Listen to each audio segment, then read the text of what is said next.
Good morning dear student. आज के class में हम पढ़ेंगे मोल किस तरह से कैलकुलेट किया जाता है जब हमें मास गिवन हो। तो आज का टॉपिक क्या रहेगा? How to calculate mole when mass of element और कंपाउंड इज गिवन।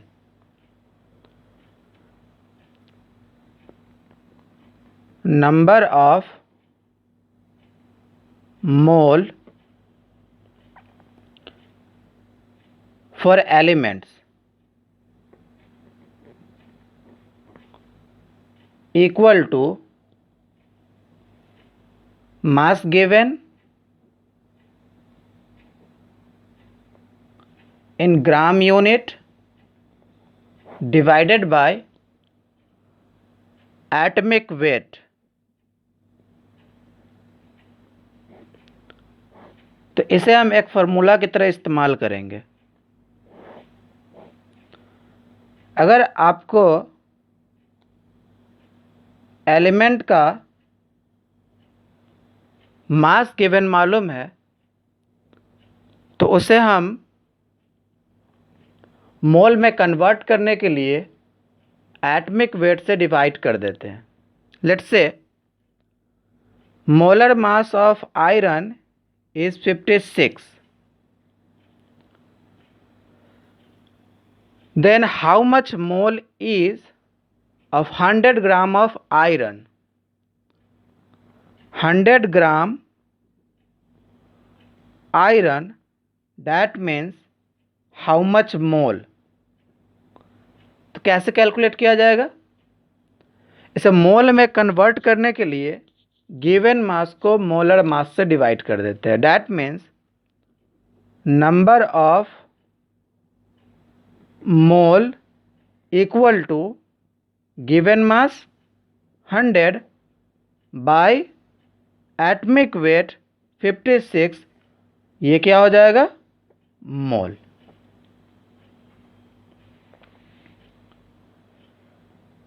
सपोज आपसे क्वेश्चन किया जाए कि 1 मोल अमोनिया हो, 1 मोल अमोनिया हो, तो आप इसके बारे में क्या एज्यूम कर सकते हैं? सोचिए, वीडियो को पॉज कीजिए।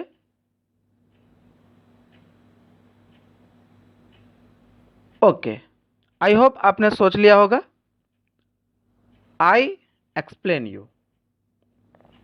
1 मोल ammonia will have 1 Avogadro number of molecules, that means Na molecule। और हम ये भी जानते हैं कि 1 मॉलिक्यूल अमोनिया का मास कितना होगा? 17 AMU। Mass of 1 NH3 molecule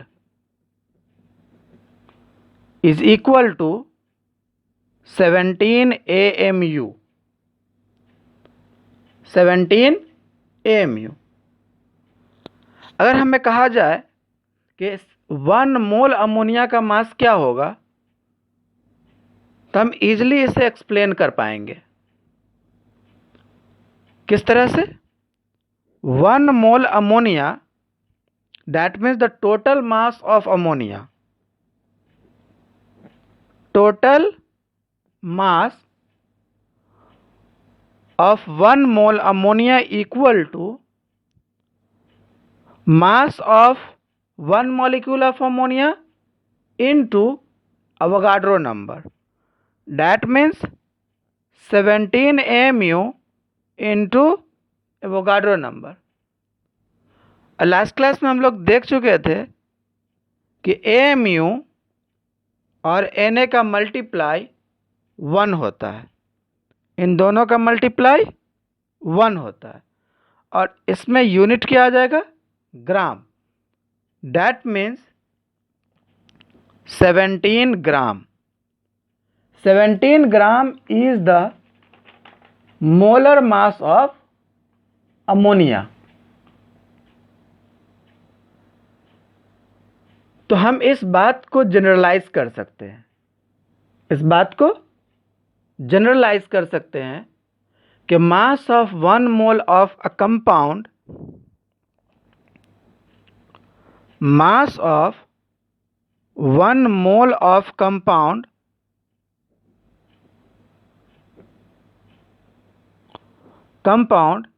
is equal to molecular weight, और इसके लिए यूनिट क्या डिफाइन करेंगे? ग्राम। ये जनरल हो गया कि किसी भी कंपाउंड का अगर आपको 1 मोल का मास कैलकुलेट करना होगा तो हम उसके मोलर मास में, मॉलिक्यूलर वेट में एक ग्राम यूनिट इंट्रोड्यूस कर देंगे। ओके, सो अगर किसी कंपाउंड का मोल्स कैलकुलेट करना हो तो हम गिवन मास में मॉलिक्यूलर वेट से डिवाइड कर देंगे। That means number of moles of compound equal to mass given in gram divided by molecular weight। इसे भी हम एक जनरल फार्मूला की तरह इस्तेमाल करेंगे। अगर गिवन मास से मोल कैलकुलेट करना हो तो हमें देखना होगा कि वो किसी एलिमेंट है या कोई कंपाउंड है। अगर वो एलिमेंट होगा तो हमें एटॉमिक वेट से डिवाइड करना होगा, अगर वो कंपाउंड होगा तो हमें उसे मॉलिक्यूलर वेट से डिवाइड करना होगा। Clear? Okay.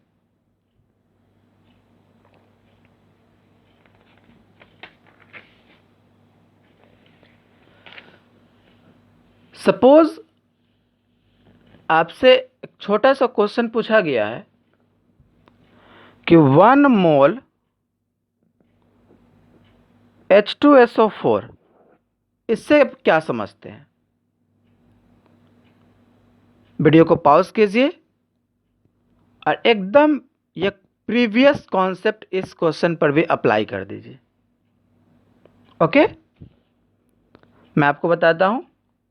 1 mole H2SO4 will have Na molecule of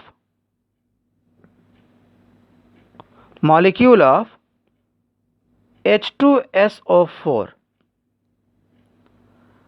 अगर हम इस H2SO4 के एक मॉलिक्यूल को कंसीडर करते हैं, H2SO4 के एक मॉलिक्यूल को कंसीडर करते हैं तो हाइड्रोजन के 2 एटम, सल्फर के 1 एटम और ऑक्सीजन के 4 एटम मौजूद है।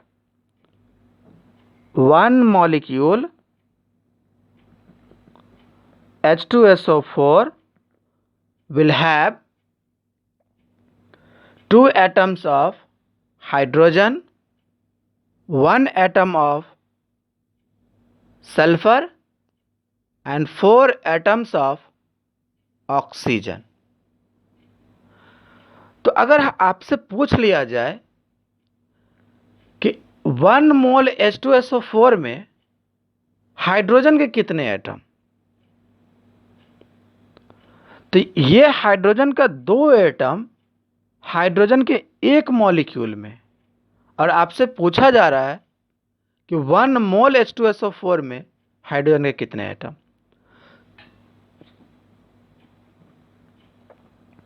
तो 1 मोल H2SO4 के पास कितना मॉलिक्यूल है? Na मॉलिक्यूल, और एक मॉलिक्यूल में कितने हाइड्रोजन है? 2। That means That means number of hydrogen atom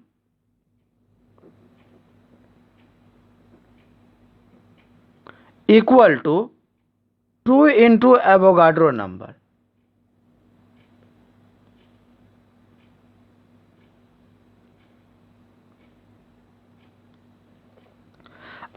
फिर आपसे पूछ लिया जाए number of sulphur atoms in 1 mole of H2SO4, that means 1 into Na atom.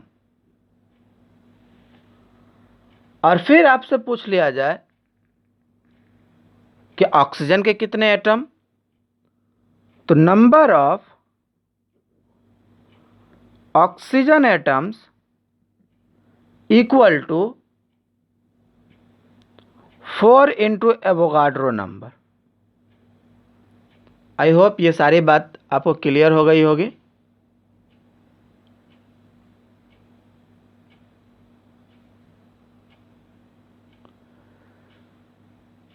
अगर हमें क्वेश्चन दिया जाए अमोनिया से, अमोनिया पर अप्लाई करने को NH3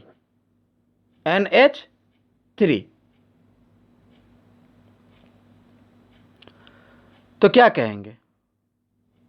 यहां पर नाइट्रोजन का एटम 1 है और हाइड्रोजन का एटम 3 है।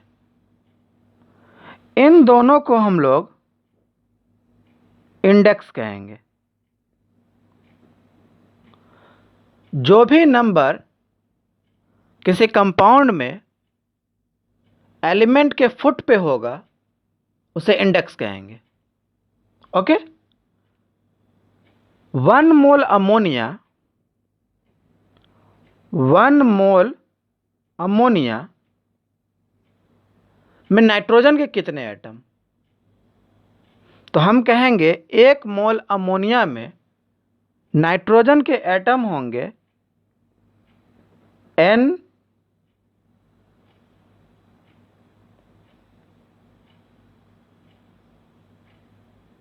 Atom.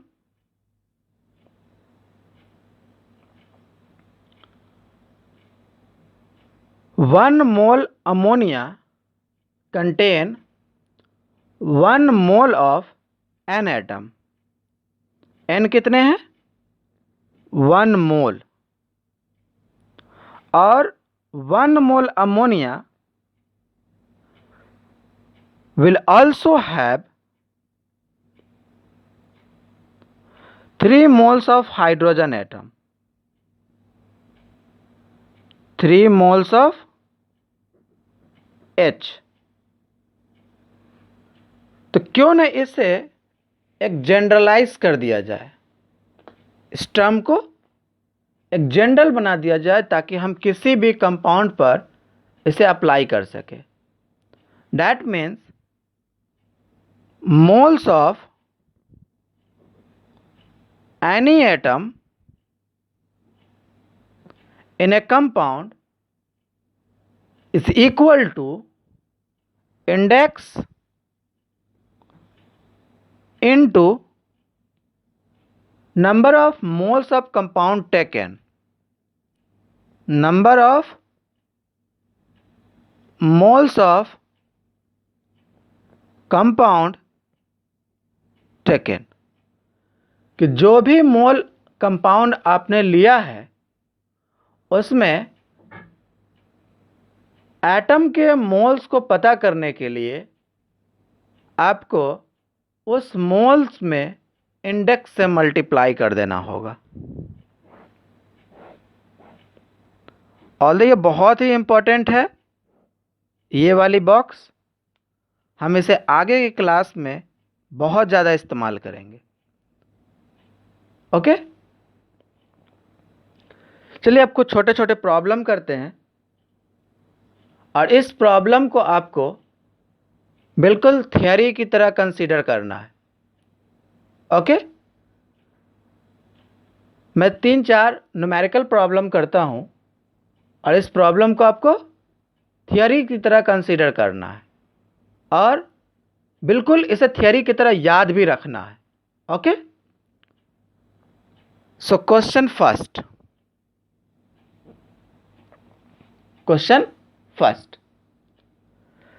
Calculate the total number of electrons. Calculate the total number of electrons present in 36 gram of water. 36 gram of water. चलिए इसे बनाइए, कोशिश कीजिए, वीडियो को पॉज कीजिए और सोचिए आखिर क्या है इस क्वेश्चन में. ओके, आई होप आपने कर लिया होगा. मैं आपको बताता हूं. क्वेश्चन पूछा गया है कि 36 ग्राम वाटर में कितने इलेक्ट्रॉन्स प्रेजेंट होंगे. तो आप पहले पता कीजिए कि 36 gram water means how much mole. 36 gram H2O means moles equal to given mass divided by molar mass. That means 2. Moles of H2O is 2. अब आप पता कीजिए कि इसमें कितने मॉलिक्यूल्स है. कितने मॉलिक्यूल्स है. तो 1 मोल H2O के पास Na मॉलिक्यूल्स होगा. दैट मीन्स 2 मोल H2O के पास 2 Na मॉलिक्यूल्स होगा. Number of molecules equal to 2 Na. Total molecules का नंबर कितना है? 2 Na. अगर हम वाटर के एक मॉलिक्यूल को कंसीडर करते हैं, एक मॉलिक्यूल को कंसीडर करते हैं, तो इसमें हाइड्रोजन के 2 एटम और ऑक्सीजन के 1 एटम. हाइड्रोजन के 2 एटम और ऑक्सीजन के 1 एटम. और हाइड्रोजन का एटॉमिक नंबर 1 है, इसलिए नंबर ऑफ इलेक्ट्रॉन भी 1 है. और ऑक्सीजन का एटॉमिक नंबर 8 है, इसलिए नंबर ऑफ इलेक्ट्रॉन भी 8 है. तो एक मोल H2O के पास, एक मोल H2O के पास टोटल नंबर ऑफ इलेक्ट्रॉन कितने हैं? Total electron 2 into 1 plus 8, that means 10. 1 molecule of water will have 10 electrons. That means the total number of electrons present in 2 Na molecules equal to number of electrons present in 2 Na molecules is equal to 2 Na into 10. That means 20 Na electrons. Clear? ये छोटी सी problem है, पर इसे आपको बिल्कुल theory की तरह consider करना है.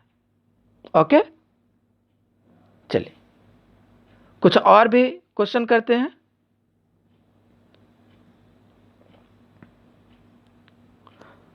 Question number second.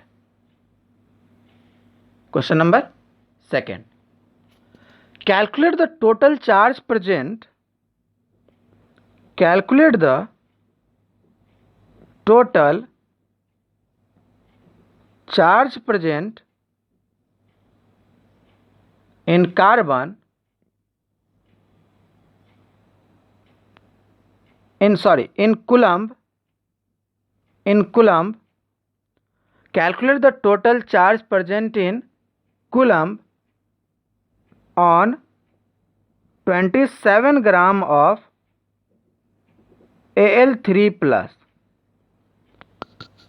क्वेश्चन को एक बार फिर से पढ़िए कि 27 ग्राम Al3 प्लस के पास कितने कूलम्ब चार्ज होंगे। 27 ग्राम Al3 प्लस के पास कितने कूलम्ब चार्ज होंगे। वीडियो को पॉज कीजिए, थोड़ा सा इस क्वेश्चन पे सोचें। देखिए, YouTube एक वन वे प्लेटफॉर्म है। मैं ये मान के चलता हूं कि आप मेरे इंस्ट्रक्शन फॉलो कर रहे हैं और आप बिल्कुल क्लास में बैठे हुए हैं। ओके, इसलिए जब भी मैं कहूँ वीडियो को पॉज कीजिए तो आपको वीडियो को पॉज करना है और क्वेश्चन को अटेम्प्ट करना है। ओके,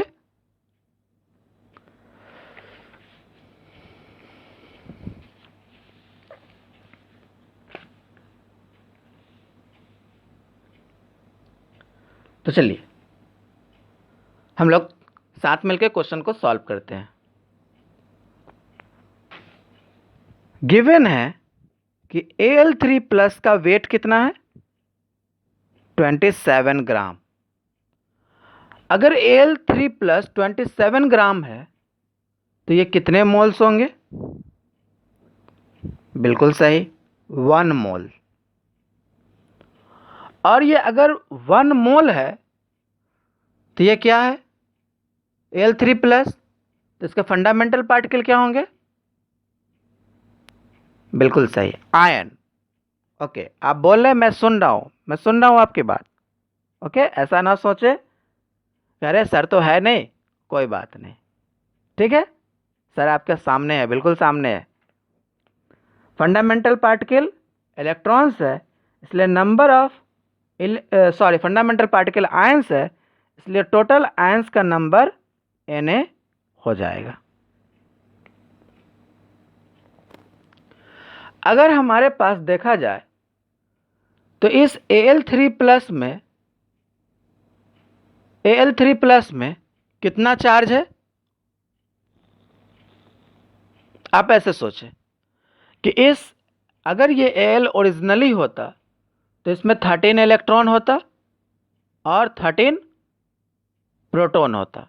बिल्कुल सही। अब इसमें से 3 इलेक्ट्रॉन निकाला गया है, 3 इलेक्ट्रॉन निकाला गया है, तो टोटल इलेक्ट्रॉन कितने हुए, 10। लेकिन प्रोटॉन कितने हैं, अभी भी 13 है। तो 10 इलेक्ट्रॉन का चार्ज 10 प्रोटॉन के चार्ज से कैंसिल हो गया। इसका मतलब है कि एक आयन के पास 3 प्रोटॉन का चार्ज एक्स्ट्रा है। मेरी बात को गौर से सुने। एक आयन एल्युमिनियम के पास 3 प्रोटॉन एक्स्ट्रा चार्ज है। ओके, तो हम इसे नोट कर लेते हैं। वन आयन विल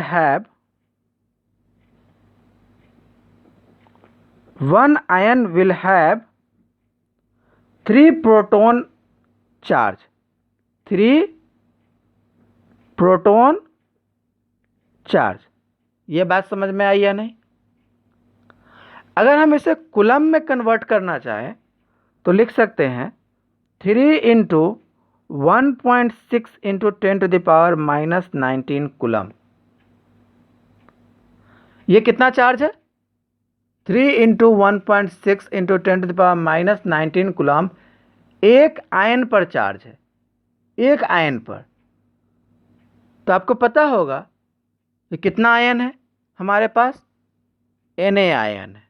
तो Na आयन पे जो हम चार्ज निकाल देंगे वो टोटल चार्ज हो जाएगा। That means total charge equal to 3 into 1.6 into 10⁻⁻19 into Na, 6.022 into 10⁻23 coulomb. Okay, अब एक छोटी सी इंफॉर्मेशन आपको देते चलूं कि 1.6 इंटू 10⁻⁻19 और 6.022 इंटू 10⁻23 को जब हम लोग मल्टीप्लाई कर लेते हैं तो एक नंबर हम लोगों को मिलेगा, और that number will be 96500 coulomb. Okay, and 96500 coulomb also called 1 farad. 1 farad. इसलिए हम लोग कह देंगे कि the total charge equal to 3 into 96500 coulomb और 3 farad. Okay, 3 farad. I hope आपको बात अच्छे से समझ में आई होगी. इस दोनों क्वेश्चन को आपको बिल्कुल थियरी की तरह कंसीडर करना है. ओके, थियरी की तरह. घबराना नहीं है, आपको मेरे साथ साथ चलना है, मेरे इंस्ट्रक्शन को फॉलो करना है. ओके, और आपको असाइनमेंट क्वेश्चन भी दिया जाएगा. ठीक है, अभी हम लोग उस लेवल पर नहीं हैं कि क्वेश्चन को सॉल्व कर पाए. जैसे जैसे टाइम बीतेगा, लेक्चर आगे बढ़ेगा, हम आपको क्वेश्चन सेट भी प्रोवाइड करेंगे. ओके, और साथ मिलकर सॉल्व भी करेंगे. पहले आपको वक्त दिया जाएगा और फिर हम लोग सॉल्व करेंगे. ओके, तो अब तक हम लोगों ने मोल को कैलकुलेशन करना सीख चुके हैं कि मोल किस तरह से कैलकुलेट किया जाता है जब हमें फंडामेंटल पार्टिकल गिवन हो या फिर हमें मास गिवन हो. जब फंडामेंटल पार्टिकल गिवन होता था तो हम उसे एवोगाड्रो नंबर से डिवाइड करके मोल्स में कन्वर्ट कर देते थे, और जब हमें मास गिवन होता था तो हमें देखना पड़ता था कि वो एलिमेंट के लिए है या किसी कंपाउंड के लिए. जब वो एलिमेंट के लिए होता था तो हम उसे एटॉमिक वेट से डिवाइड करते थे, और जब वो किसी कंपाउंड के लिए होता था हम उसे मॉलिक्यूलर वेट से डिवाइड करते थे. ओके, सो अब हम लोग अपने टॉपिक को आगे बढ़ाते हैं. ओके, अगर हमें 1 mole of an ideal gas provide हो 1 mole of an ideal gas at STP. ठीक है,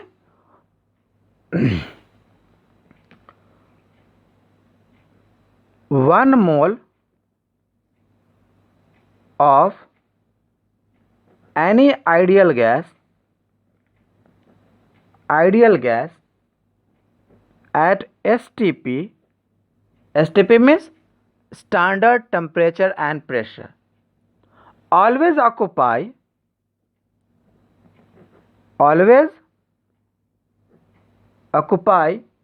the same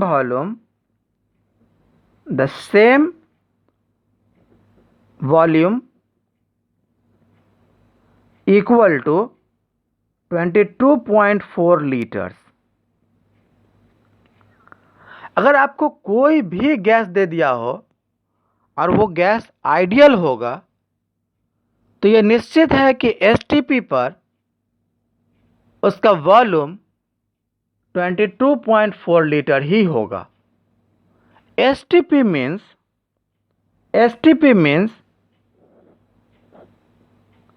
0 degree Celsius and 1 atm pressure. Standard temperature and pressure, और ये फिक्स्ड है. Standard temperature 0 degree Celsius and standard pressure 1 atm. ठीक है, अगर हम स्टैंडर्ड टेम्परेचर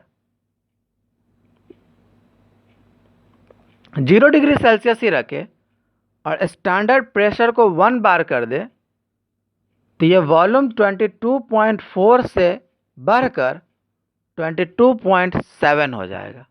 ओके, जब तक आपको क्वेश्चन में कुछ एक्स्ट्रा इन्फॉर्मेशन न दिया हो तब तक हम लोग STP पर किसी भी गैस का वॉल्यूम 22.4 लीटर ही कंसीडर करेंगे, बशर्ते कि वो गैस 1 मोल हो.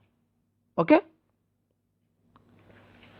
That means the number of moles of ideal gas, the number of moles of ideal gas, number of moles of ideal gas is equal to volume given at STP, volume given at STP in liters divided by 22.4.